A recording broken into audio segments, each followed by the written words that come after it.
Hi, this is my test system.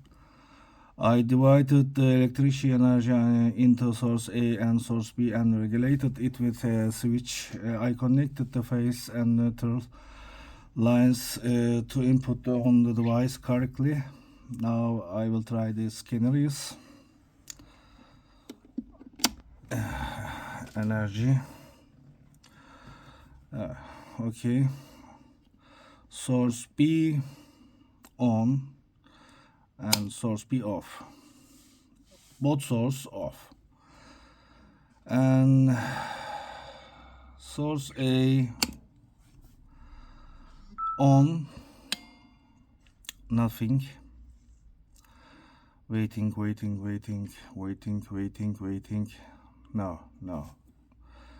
And source B on,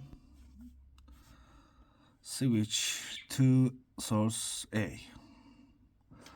Source B corrupt. Okay, this is okay. And source B on. Okay.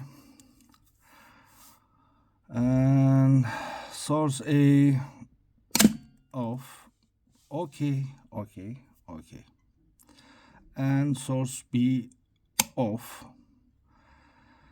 And source A on. This problem,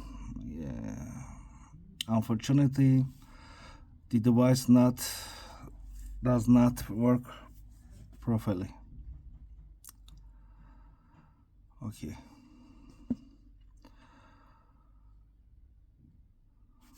Unfortunately, source A is not correctly, and source B on, and source A corrupt. Okay, and source B corrupt, outage. Only source A on. Problem is this.